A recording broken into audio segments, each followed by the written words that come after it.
రతన్ టాటా గారిని చూసినా, Tata group of కంపెనీస్ని చూసినా ఎంతో ప్రౌడ్గా ఫీల్ అవుతాడు ప్రతి భారతీయుడు. ఎందుకంటే వాళ్ళు చేస్తున్న చారిటబుల్ వర్క్స్ అలా ఉన్నాయి.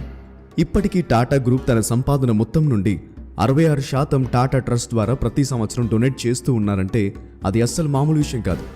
66% డొనేట్ చేయకుండా తన దగ్గరే దాచుకుంటే అసలు టాటా ఏ స్థాయిలో ఉండేదో మనందరికీ తెలుసు. అందుకోసమే టాటా గ్రూప్ ఆఫ్ కంపెనీస్ అన్న, రతన్ టాటా అన్న మనందరికీ చాలా ఇష్టం. కోవిడ్ టైంలో అయితే రతన్ టాటా గారు ఏకంగా 1500 కోట్లు దానం చేసి ఎంతోమంది ప్రాణాలను నిలబెట్టాడు. ఈ విషయం అందరికీ తెలుసు కూడా. ఎంతోమంది ప్రాణాలను నిలబెట్టిన టాటా ఒకవైపు ఉంటే లక్షలాది మంది ప్రాణాలను తీసిన కంపెనీస్ కూడా ఉన్నాయి. ఒకసారి ఎంతోమంది అమాయకుల ప్రాణాలను పొట్టన పెట్టుకున్న ఈ కంపెనీస్ను చూడండి, ఆశ్చర్యపోతారని నాకు తెలుసు. BMW, Mercedes, Ford, IBM, Nestle, Volkswagen ఈ కంపెనీస్ ఎంత పాపులర్ అయినవో అంతే దుర్మార్గమైనవి కూడా. సో అసలు స్టోరీ ఏంటో తెలుసుకుందాం. Let's get started. మనలో చాలా మందికి హిట్లర్ అనే పేరు బాగా పరిచయమే, కానీ అతను చేసిన మారణకాండ గురించి మాత్రం చాలా కొద్ది మందికి మాత్రమే తెలుసు. ఈ వీడియో మీకు అర్థం కావాలంటే అతను చేసిన అరాచకాలు కూడా మీకు తెలుసుండాలి. హిట్లర్ పెట్టిన చిత్రహింసలు ఎలా ఉండేవో మీకు తెలియాలంటే the happiest man on earth అనే పుస్తకాన్ని టైం చేసుకుని తప్పకుండా ఒకసారి చదవండి. దీనిపైన ఆల్రెడీ ఒక వీడియో కూడా చేశాను. కింద డిస్క్రిప్షన్లో మీరు ఆ వీడియో లింక్ చూడొచ్చు, లేదంటే ఈ వీడియో అయిపోయాక చివర్లో డిస్ప్లే అవుతుంది, అప్పుడైనా చూడొచ్చు. సో ఇక టాపిక్లోకి వెళ్దాం. హిట్లర్ ఒక నేషనలిస్ట్, అంటే జాతీయవాది. అతని దృష్టిలో జర్మనీ దేశస్తులే ఈ ప్రపంచంలో ఉన్న వాళ్ళందరికంటే గొప్ప. జర్మనీ దేశ ప్రజల బ్లడ్ మాత్రమే ప్యూర్ బ్లడ్ అని చాలా బలంగా నమ్మేవాడు. ఆ కాలంలో జర్మనీ ఎదుర్కొంటున్న ఎన్నో సమస్యలకు యూదులు మాత్రమే కారణమని, యూదులను జర్మన్ ప్రజల దృష్టిలో శత్రువులను చేసి వాళ్ళ వల్లే ఇన్ని అనర్థాలు జరుగుతున్నాయని లేనిపోని మాటలతో జర్మనీ దేశస్తుల మైండ్ని బ్రెయిన్ వాష్ చేసేశాడు. ఇక ఏముంది, యూదుల నుండి జర్మన్లను రక్షించేది నేనే అని ప్రజల్లో బలమైన నమ్మకాన్ని సృష్టించుకుని ప్రపంచం ఎన్నడూ చూడని డిక్టేటర్గా మారిపోయాడు హిట్లర్. తన మాటలను ఎవరు కాదన్నా వాళ్ళను చంపించేవాడు లేదా జైల్లో పెట్టించేవాడు. అతని ఆలోచన విధానాన్ని వ్యతిరేకించే పుస్తకాలన్నిటినీ తగలబెట్టించేవాడు. యూదా మతానికి చెందిన గొప్ప సైంటిస్ట్ ఆల్బర్ట్ ఐన్స్టీన్ని కూడా హిట్లర్ చంపేస్తానని హెచ్చరించాడు. ఇలా హిట్లర్ జర్మనీలో ఉంటున్న 60 లక్షల యూదులను అతి కిరాతకంగా చంపాడు. రెండవ ప్రపంచ యుద్ధ సమయంలో యూదులను బంధించి రకరకాల జర్మన్ కంపెనీలకు అందులో పని చేయించడానికి పంపేవాడు. ఆష్విట్స్ అనే ప్రాంతంలో అనేక కాన్సంట్రేషన్ క్యాంప్స్ కట్టించి అందులో 13 లక్షల యూదులను బంధించి చంపించాడు. BMW వంటి ఎన్నో ఫేమస్ జర్మన్ కంపెనీలు హిట్లర్ సృష్టించిన రక్తపాతంలో పాల్గొన్నాయి. హిట్లర్ మాటలకు ఇలాంటి బడా జర్మన్ బిజినెస్ మెన్ మైండ్ కూడా డైవర్ట్ అయిపోయి హిట్లర్ ఆశయాలను ఫాలో అవ్వడం, యూదులను బానిసలుగా చేసి వారి కంపెనీలలో పనిచేయించుకోవడం, పశువుల కంటే హీనంగా చూడటం, చివరికి వారి ప్రాణాలు కోల్పోవడానికి కూడా కారణమయ్యారు. రెండవ ప్రపంచ యుద్ధ కాలంలో హిట్లర్ ఆర్మీ అయిన నాజీ దళానికి యుద్ధ వాహనాలను అందించారు ఈ ఫేమస్ జర్మన్ కార్ కంపెనీలు. అసలు నిజానికి హిట్లర్కి ఇలాంటి పెద్ద కార్పొరేట్ సంస్థలు సపోర్ట్ చేసి ఉండకపోతే హిట్లర్ ఇంత భయంకరంగా మారేవాడే కాదు. దాదాపు హిట్లర్ చేసిన అన్ని నేరాలకు ఈ కంపెనీసే డబ్బు రూపంలో ఫండింగ్ చేశాయి. ఆ కాలంలోనే వీరి సపోర్ట్తో మీడియాను కొనేసి యూదులకు వ్యతిరేకంగా ఎన్నో వార్తలు ప్రసారం చేసేవాడు హిట్లర్. ఈ విషయాలన్నీ మీరు ఇంకా క్లియర్గా తెలుసుకోవాలనుకుంటే Nazi billionaires the dark history of Germans wealthiest dynasties అనే ఈ బుక్ని తప్పకుండా చదవండి. ఇప్పుడు ఈ వీడియోలో అసలు ఆ కంపెనీలు ఎలా హిట్లర్ చేసిన హోలోకాస్ట్లో పాల్గొన్నాయో, అనేక అమాయక ప్రజల చావులకు ఎలా కారణమయ్యాయో తెలుసుకుందాం. So let's begin. Number 1, BMW. క్వాండెట్ కుటుంబం BMWకి వారసులు. ప్రస్తుతం వారు BMWలో దాదాపు 40% షేర్ హోల్డర్స్గా ఉన్నారు.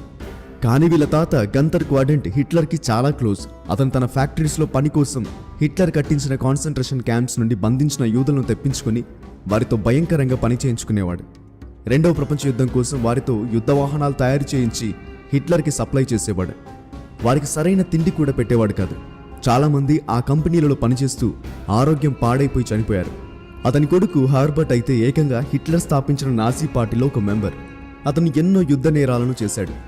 అనేకులు చంపబడ్డానికి కారణంగా మారాడు. ఇప్పుడున్న BMW ఓనర్స్ వారి తాతగారు మరియు నాన్నగారు చేసిన దానికి క్షమాపణలు కూడా చెప్పారు.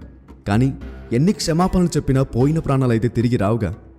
BMWతో పాటు ఫోర్డ్, మెర్సిడీస్, పోర్షే ఇంకా వోక్స్ వ్యాగన్ లాంటి పెద్ద కంపెనీలు అన్ని యూదు బానిసలను హింసించి హిట్లర్కి యుద్ధ వాహనాలను సప్లై చేశారు. Number 2, IBM. యుద్ధం అంటే కేవలం వాహనాలు ఉంటే సరిపోదు కదా, మంచి టెక్నాలజీ ఉండాలి, హై అండ్ కంప్యూటర్స్ కూడా ఉండాలి. హిట్లర్కి వరల్డ్ వార్లో అవసరమైన కంప్యూటర్స్ మరియు టెక్నాలజీ మొత్తం IBM కంపెనీ సప్లై చేసింది.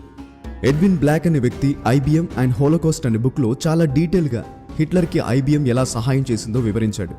హిట్లర్ కోసం ఐబిఎం ఫౌండర్ థామస్ వాట్సన్ తన దగ్గరున్న టెక్నాలజీని ఉపయోగించి ప్రత్యేకమైన పంచ్ కార్డ్ మిషన్లు ఉపయోగించి ఐడి కార్డులను తయారు చేసి ఇచ్చాడు. వాటి ఆధారంగా యూదులను ఈజీగా ఫైండ్ అవుట్ చేసేవాడు హిట్లర్.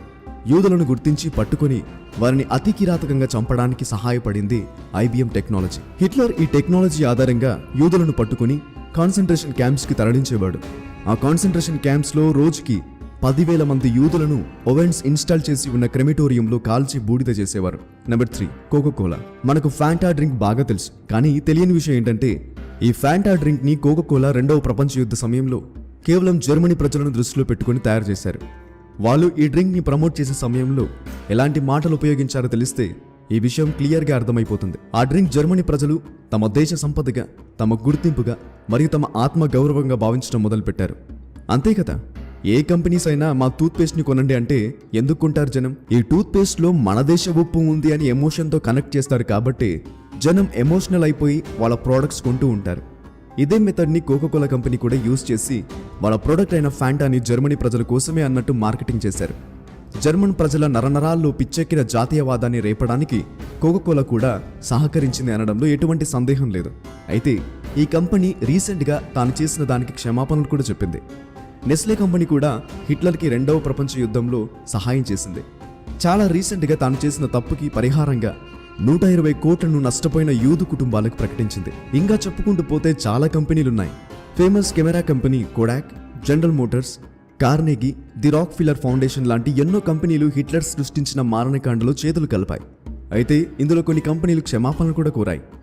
దేశాన్ని పరిపాలించే వ్యక్తి సరైనోడు కాకపోతే, పిచ్చెక్కిన జాతీయవాదం తలకెక్కించుకున్న వ్యక్తికి దేశాన్ని అప్పజెపితే ఎంతటి గొప్ప వ్యాపారవేత్తనైనా తన మాటలతో ప్రజల ఎమోషన్స్తో ఆడుకొని బ్రెయిన్ వాష్ చేసి ఎలాంటి భయంకరమైన ఊచకోతకు దారి తీస్తాడో చెప్పడానికి ఇదే ఒక బెస్ట్ ఎగ్జాంపుల్. ఈ వీడియోలో ఎక్స్ప్లెయిన్ చేసిన ప్రతిదానికి కింద డిస్క్రిప్షన్లో మీకు అన్ని ప్రూఫ్స్ ఉంటాయి. సో టైం చేసుకొని వాటిని కూడా ఒకసారి విజిట్ చేయండి. ఇలాంటి మరిన్ని ఇన్ఫర్మేటివ్ వీడియోస్ కోసం సబ్స్క్రైబ్ చేసుకోండి. మా నెక్స్ట్ వీడియో మిస్ అవ్వకుండా ఉండాలంటే పక్కనే ఉన్న బెల్ సింబల్ని కూడా యాక్టివేట్ చేసుకోండి. Thank you for watching.